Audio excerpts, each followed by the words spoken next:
Guys welcome to my channel MR success point. और ये video उन विद्यार्थियों के लिए है जिसको फिक्स प्रीपोजिशन में प्रॉब्लम होता है, ठीक है। और इस वीडियो को बिना स्किप किए अगर आप अंत तक देखते हैं तो मैं कंफर्म आपको कह देना चाहता हूँ कि फिक्स प्रीपोजिशन का कोई भी क्वेश्चन आएगा एग्जाम में तो आप आराम से टिक करके वो भी पॉजिटिव रिजल्ट लेकर के आएंगे। इससे पहले वाले वीडियो में यानी लास्ट वीडियो में हमने 120 रूल्स ऑफ ग्रामर के बारे में बताया है आपको। उसका PDF भी हम बहुतों को लगभग वही 100 के आसपास बच्चों को भेजे हैं, ठीक है। किसी को चाहिए होगा तो मुझे व्हाट्सअप कर सकते हैं। और उसके बाद इसका भी अगर किसी को चाहिए होगा मतलब नोट्स तो हमको आप आराम से भेज सकते हैं। साथ ही ये हार्ड कॉपी भी है 120 रूल्स ऑफ ग्रामर का, ये भी देख लीजिए। ये भी किसी को चाहिए होगा तो मुझे आराम से व्हाट्सअप कीजिए, हम उसको सेंड कर देंगे, ठीक है। तो चलिए बढ़ते हैं वीडियो की ओर। और जो भी विद्यार्थी मेरे चैनल में नए हैं कृपया करके चैनल को सब्सक्राइब कर ले और पास में देखिए बेल आइकन को प्रेस कर दे ताकि आपको लेटेस्ट नोटिफिकेशन मिलता रहे। तो सर सबसे पहले हम जानते हैं कि प्रीपोजिशन के बाद हमेशा क्या आता है सर, ऑब्जेक्ट आता है, ठीक है। प्रीपोजिशन के बाद हमेशा ऑब्जेक्ट आता है और ये ऑब्जेक्ट कैसा होगा सर, या तो नाउन होगा या प्रोनाउन होगा, या तो नाउन होगा या प्रोनाउन होगा, लेकिन कभी भी एडजेक्टिव या एडवर्ब नहीं हो सकता है सर, ठीक है। अब रूल 1 है, ये सारे वर्ड्स है, ये जितने भी सारे वर्ड्स है ये एक दूसरे का सिनोनिम्स है, ठीक है। और ये सारे वर्ड्स का कहीं ना कहीं मीनिंग क्या होता है, चकित होना या आश्चर्यचकित होना। और इसके बाद जो प्रीपोजिशन आता है वो कैसा आता है सर, एट, ठीक है। आप वीडियो को पॉज करके सब लिख लीजिएगा, ठीक है। हम ज़्यादा टाइम नहीं दे सकते हैं क्योंकि वीडियो ज़्यादा लंबा बन जाएगा। Example sir, I was alarmed at the sound, ये सारे वर्ड्स के बाद क्या लगता है सर, एट लगता है। अब सर रूल 2 में आइए, ठीक है। ये सारे वर्ड्स एक दूसरे का सिनोनिम्स है, सारा का मीनिंग लिख दिए हैं। और ये सारे वर्ड्स के बाद जो प्रीपोजिशन आता है वो क्या आता है सर, फ्रॉम आता है। एंड देन हम लोग ऑब्जेक्ट यूज करते हैं या फिर कहीं कहीं जिरन भी यूज होता है। जिरन मतलब ING, ठीक है, बिफोर। तो सर इसमें से इम्पोर्टेंट अगर मेरे दृष्टिकोण से देखा जाए तो प्रिवेंट है और प्रोहिबिटेड है, ठीक है। बाकी सभी इंपॉर्टेंट है बट ये दोनों काफ़ी देखने को मिलता है। अब एक नोट पॉइंट है सर, किसी भी प्रीपोजिशन के बाद टू को छोड़ करके सभी के साथ जिरन का यूज कर सकते हैं, लेकिन कुछ फिक्स केस में टू के साथ जिरन का यूज भी होता है। अब सर आप सभी लोग जानते होंगे कि जो साइंस के विद्यार्थी हैं कि केमिस्ट्री में मैक्सिमम के पास एक प्रॉब्लम था कि इसमें एक्सेप्शन बहुत था। लेकिन जब से हम इंग्लिश के बारे में जाने हैं, इंग्लिश ग्रामर के बारे में, तब से एक चीज़ देखे हैं कि यहाँ पे भी एक्सेप्शन बहुत ही ज़्यादा है, मतलब केमिस्ट्री से ज़्यादा आपको देखने को मिलेगा, ठीक है। तो सर इसका एग्जांपल क्या होगा, अब यहाँ पे 2 चीज़ लिखे हैं। एक लिखे she prevented me to go there, तो सर यहाँ पे एरर क्या होगा सर, कभी भी प्रिवेंट के साथ टू नहीं लगता है, प्रिवेंट के साथ क्या लगता है सर, यहाँ लिख चुके हैं फ्रॉम लगता है। तो उसका और उसके बाद क्या लगता है सर, जिरन लगता है। तो she prevented me from going there, ठीक है, ये इसका सही होगा। अब सर रूल 3 में आते हैं, ठीक है।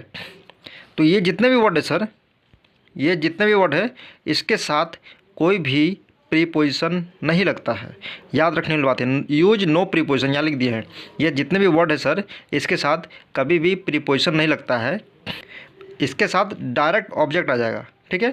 इसके साथ क्या होगा, डायरेक्ट ऑब्जेक्ट आएगा, ठीक है। जैसे अगर कोई कहता है इंडिया अटैक्ड ऑन पाकिस्तान, तो यहाँ क्या है, गलत होगा क्योंकि अटैक के साथ कभी भी प्रीपोजिशन नहीं लगता है। India attacked Pakistan. I controlled him, ठीक है, यहाँ पे क्या लिखे हैं देखिए कंट्रोल, इसके साथ कभी भी ऑब्जेक्ट नहीं आएगा। I entered into the class, into के साथ कभी भी इंटर के साथ कभी भी प्रीपोजिशन नहीं आएगा सर। तो ये सारे वर्ड्स को आप याद कर लीजिए, लिख लीजिए। अब एग्जामिनर क्या करता है, हम लोग कन्फ्यूज करने के लिए कुछ वर्ड डाल देता है, तो उसमें कन्फ्यूजन होना। कम के साथ सर प्रीपोजिशन आएगा, इंटर के साथ नहीं आएगा, ऑर्डर के साथ नहीं आएगा, लेकिन आस्क के साथ आएगा, ठीक है। तो ये सारे एक्सेप्शन है। अगर ये रहेगा तो इसके साथ हम लोग प्रीपोजिशन लगाएंगे और ये वर्ड रहेगा तो इसके साथ प्रीपोजिशन नहीं लगाएंगे। आप इसको आराम से लिख लीजिए, ठीक है। यहाँ लिख भी दिए हैं कि हमेशा ये सब के साथ बाद डायरेक्ट ऑब्जेक्ट होना चाहिए, तभी प्रीपोजिशन लगाएंगे, नहीं तो नहीं लगाएंगे, ठीक है। अगर इसके मतलब इसके बाद अगर कोई ऑब्जेक्ट आएगा, ठीक है, तो क्या होगा, तब लोग प्रीपोजिशन लगाएंगे। और अगर इसके बाद ये डायरेक्ट यहीं पे कम में आगे ख़त्म हो गया कोई भी सेंटेंस, तो इसके बाद प्रीपोजिशन नहीं लगाएंगे। लेकिन इसके साथ कुछ और ऑब्जेक्ट रहेगा तो प्रीपोजिशन वहाँ पे हम लोग लगाएंगे। अब सर ये जितने भी वर्ड हैं, ठीक है, टुडे टुमारो ये जो भी हुआ, ये सब क्या है सर, टाइम ऑफ एडवर्ब है, ठीक है। और उसके बाद हम आपको पहले ही बता चुके हैं यहाँ पे कि प्रीपोजिशन के बाद जो ऑब्जेक्ट आता है, जो ऑब्जेक्ट आता है वो या तो नाउन होगा या प्रोनाउन होगा, कभी भी एडजेक्टिव या एडवर्ब नहीं होगा। तो इन सभी एडवर्ब फ्रेजल है, ये सभी जितना भी है सर क्या सर मतलब जो है एडवर्बल फ्रेजल है, किसका है, टाइम का है, ठीक है। टाइम का एडवर्ब क्या है सर, एडवर्ब है, ठीक है। तो प्रीपोजिशन के बाद क्या आता है, ऑब्जेक्ट होता है, जो आपको बताया अभी हम, वो क्या होगा, नाउन या प्रोनाउन होगा, एडवर्ब या एडजेक्टिव नहीं होगा। तो ये सभी वर्ड के साथ कभी भी प्रीपोजिशन नहीं यूज होता है, इसके साथ कभी प्रीपोजिशन यूज नहीं होगा, ठीक है। ठीक है, यहाँ पे सेम चीज़ लिखे जो अभी बताएं वो चीज़ लिखे हैं।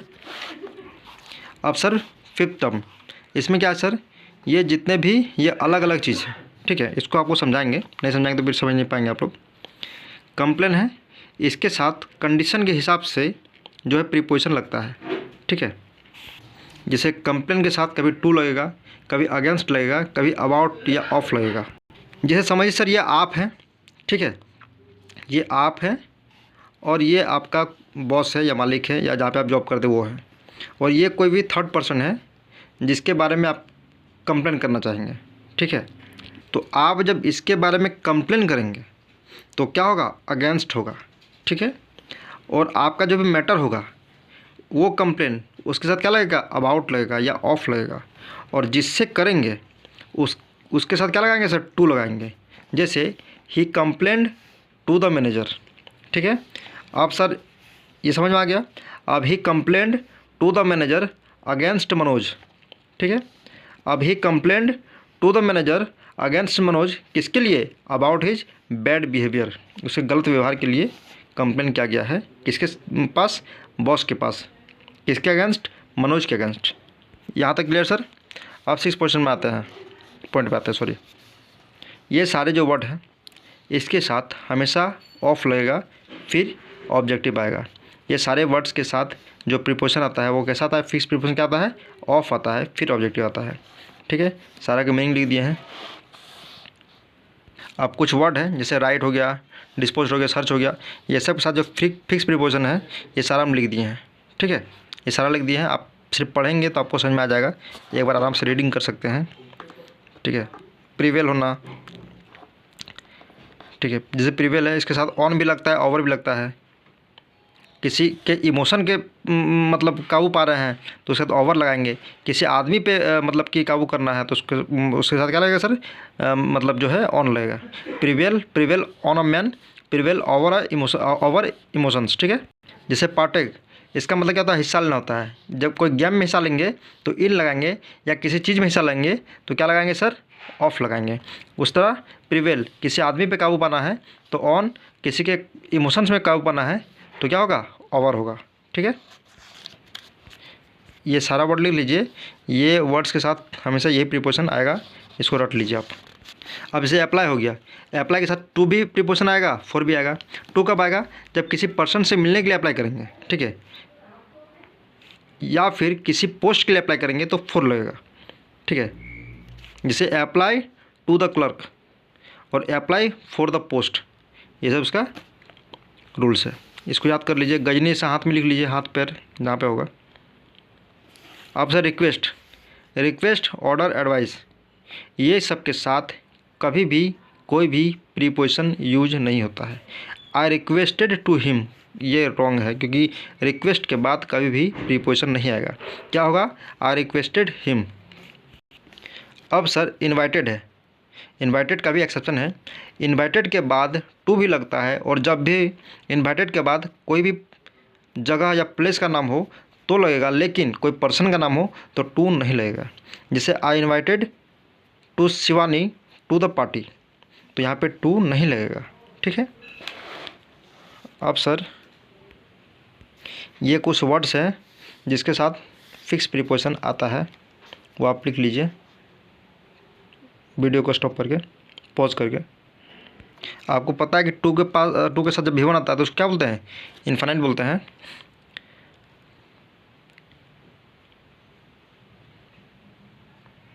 जैसे हम कभी बोलेंगे, जैसे अगर कोई भी सेंटेंस होगा 2 + V1 पे ख़त्म होता है तो वहाँ पर एक प्रीपोजिशन लगानी पड़ती है, और वो प्रीपोजिशन पिछले वाले नाउन के अकॉर्डिंग लगेगा, ठीक है। जैसे I have a house to live, अब इन जो लगेगा वो किसके अकॉर्डिंग लगेगा, उसके पिछले वाले वर्ब के अकॉर्डिंग लगेगा। ठीक है सर। तो यहाँ क्या है, लिव है, इसके अकॉर्डिंग यहाँ पे हम लोग जो है प्रीपोजिशन उसका यूज करेंगे। सेम ये सब इसका एग्जांपल है, आप देख लीजिए। Reply to a letter, pray to God, believe in God, जो भी है लिख लीजिए आप सब। I have a house to live. ठीक है। अब यहाँ पे हम लोग क्या लगाएंगे, प्रीपोजिशन लगाएंगे। ठीक है। सॉरी, नाउन के अकॉर्डिंग लगाते हैं हम लोग, ये मिस्टेक किए हैं, नाउन के अकॉर्डिंग लगाते हैं। ठीक है। वीडियो बनाने में थोड़ा मिस्टेक हुआ, उसके लिए माफ़ी चाहते हैं। ये जो भी यहाँ पे प्रीपोजिशन आएगा वो किसके अकॉर्डिंग आएगा, वो नाउन के अकॉर्डिंग आएगा। ठीक है सर। उस तरह सर ये वर्ड्स भी होता है, इसके साथ ये सब प्रीपोजिशन लगेगा, इसको लिख लीजिए। ठीक है। जब झगड़ा किसी आदमी के साथ होगा तो विथ, जब झगड़ा किसी मुद्दा पर होगा तो ओवर। ठीक है।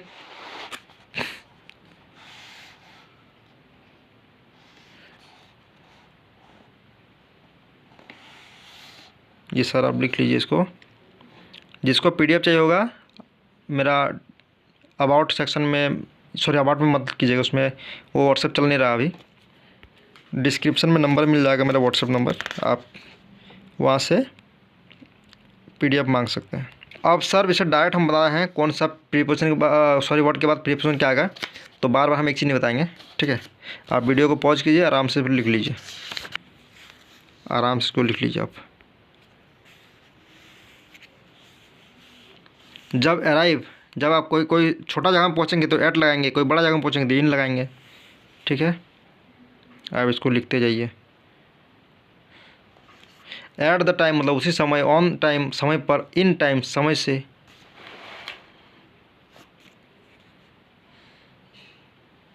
जहाँ से ज़रूरी लगेगा कि यहाँ बताना चाहिए वहाँ पे हम बता देंगे। अगर आप किसी के साथ गुस्सा है तो विथ लगाएंगे। ठीक है। और कोई मैटर पे मतलब कुछ बात पे गुस्सा है तो एट लगाएंगे। देखिए और एक चीज़ बता दे रहा आपको, हाँ देखिए, परसिस्ट के साथ इन लगाएंगे, इंसिस्ट के साथ ऑन लगाएंगे। तो इन रहेगा तो इन के साथ इन तो नहीं लगेगा, तो इनके साथ ऑन। ट्रिक दे रहे हैं, ऐसा कुछ कंसेप्ट नहीं है। इन है तो ऑन, और परसिस्ट है तो पिन, PIN पिन। परसिस्ट के साथ इन, और इंसिस्ट के साथ क्या लगाएंगे, ऑन लगाएंगे। इंसिस्ट के साथ ऑन, परसिस्ट के साथ इन। ठीक है। इंसिस्ट इन है तो ऑन लगाएंगे, और परसिस्ट PIN पिन, मतलब कि परसिस्ट होगा तो इन लगाएंगे। ठीक है सर। सारा वर्ड ये सब आप लिख लीजिए, बहुत ही इंपॉर्टेंट है, बहुत ही मेहनत से बारीकी से तैयार किए हैं इसको आप सभी के लिए, साथ ही अपने लिए भी। ये जितना रेड लाइन किए हुए हैं ये सारा क्या है, उसका प्रीपोजिशन है, ये वर्ड्स है, इसके साथ ये आएगा। ठीक है। अफ्रेड, किसी के लिए डरना तो फॉर, किसी से डरना तो ऑफ।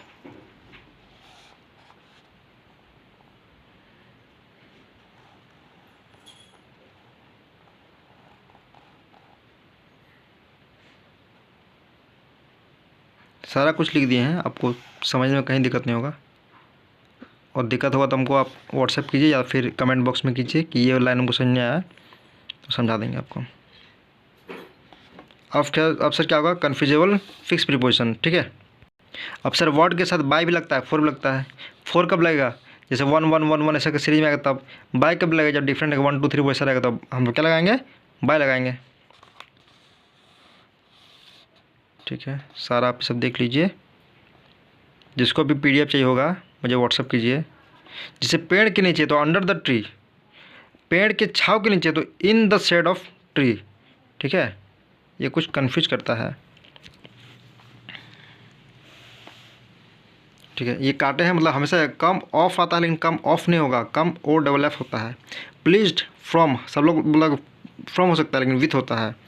ठीक है। आप सब बोलोगे बर्ड्स बिल्ड नेस्ट ऑन या इन द ट्री, तो ऑन द ट्री सब लगाएगा, लेकिन ऑन नहीं होता है, इन होता है सर। ये सारा है। ठीक है। आराम से इसको लिख लिए।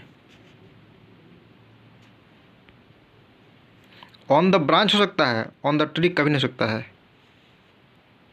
1 घंटा के बाद कोई आता है तो आफ्टर होगा, 1 घंटा के अंदर कोई आएगा तो इन होगा। जैसे देखिए आप लिखिए कम बैक इन और आफ्टर 1 आवर, तो डिपेंड करेगा कि वो कब आया। 1 घंटा के बाद आया तो आफ्टर, 1 घंटा के अंदर आया तो इन। ठीक है, ये कन्फ्यूज है, सब सोचता है कि जैसे लव विथ और फॉर म्यूजिक, सबसे लव विथ म्यूजिक, तो विथ नहीं होता है, लव विथ म्यूजिक कभी नहीं होता है, लव फॉर म्यूजिक होता है। ठीक है,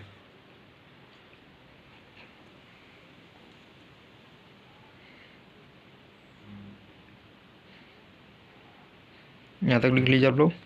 ब्लाइंड, अगर कोई एक आँख से अंधा है तो इन, कोई दोनों आँख से अंधा है तो विथ, और अंधा है मतलब सॉरी आँख क्लियर है लेकिन अंधा नहीं है, मतलब क्या बोलते हैं, नज़रअंदाज कर रहा है। ठीक है, तो सर टू लगाएंगे। ठीक है, ये मैक्सिमम हम लोग के सोसाइटी में देखने को मिलता है कि सब दिख रहा है फिर भी बोलेगा अंधा है, तो वो एक्सेप्शन केस में आएगा, टू केस में आएगा सर। ठीक है, ये सारा कन्फ्यूजेबल है यहाँ पे, ये सब एक्चुअली यही सब आता है मैक्सिमम। अब आराम से पॉज करके लिखिए, और इसके बाद हम फिर से मिलेंगे इंग्लिश का कोई नया टॉपिक लेकर के। तो हमारे वीडियो के साथ बने रहें और थोड़ा सब्सक्राइब कीजिए मेरे चैनल को, हमको मन लगेगा बनाने में। ठीक है, तो ये सारा यहाँ पे मेरा ये वीडियो कंप्लीट होता है। तो आप सभी से मिलेंगे अब नए टॉपिक नए मुद्दे में। ये PDF अगर किसी को चाहिए होगा 120 रूल्स ऑफ ग्रामर का, तो मुझे आप व्हाट्सएप करें, सेंड कर देंगे। ठीक है, थैंक यू सर।